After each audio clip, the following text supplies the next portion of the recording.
Having sacked Bob Peters on Monday, Charlton's fourth manager in less than a year, Ighalo, couldn't get a work permit in time to take charge at Vicarage Road, which was probably for the best.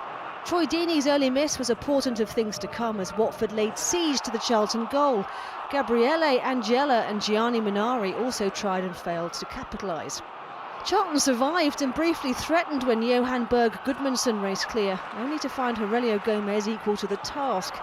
Any lingering hopes of a Charlton win were extinguished shortly afterwards when Watford finally found their goal-scoring touch, courtesy of Craig Cathcart, and the floodgates opened. Defensive drills will probably be top of Luzon's to-do list in training this week. Troy Deeney outpaced and then outmuscled the visiting backline to celebrate his 70th goal for the club on his 200th appearance. Charlton could only dream of that kind of goal-scoring power in their ranks currently, while Watford oozed potential. Odion Ighalo was denied by an inspired Neil Etheridge, but not for long. Charlton played like a side who hadn't won since November the 8th, and they chased shadows. Another incisive attack released Juan Carlos Paredes, and Ighalo had a tap-in. Watford didn't look like a side who'd only won once at home since the start of November, and Ighalo's second of the match was as emphatic as the scoreline and put them well and truly out of sight.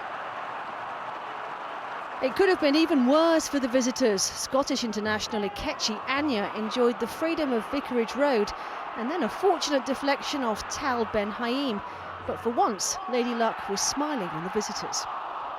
The gulf between the two sides was underlined by Watford's fifth, a beauty from Daniel Tozser. Charlton's miserable midwinter continues while the Hornets are buzzing. We are playing with good organisation, we are working very hard. We are pressed 2 minutes before the end of the game. And the result, you never what's going to happen at the end of the game. We're in that situation where we need one to go for us, and then that builds confidence against a very, very good side. So credit to Watford, but again, a lot of disappointing faces in there, in the change room, and we'll make sure we regroup and go again. Well, we'll talk about Charlton in a second, but that was a hugely impressive win as far as Watford were concerned, miles apart from the performance we saw last week, Leroy, of course, when they were pretty disappointing against Huddersfield. Well, they were awful last week, and they were fantastic today. I mean, and that's what you get with Watford. I mean, last 16 games, they've won 7 and they've lost 7. They just need to find some consistency, because we know there's some talented players in there. If they can get that consistency, they'll be up there. So what about Charlton? I was getting tweets earlier from fans saying we want our club back. They seem to have lost some identity from those in the dugout.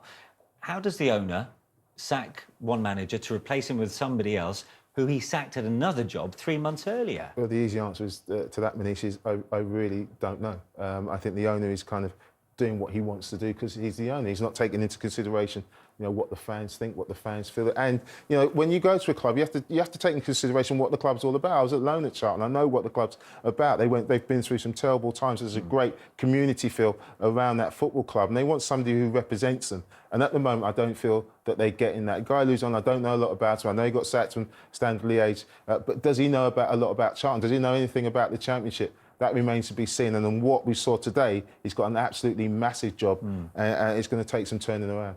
We saw some good victories a little earlier from Bournemouth, of course. A good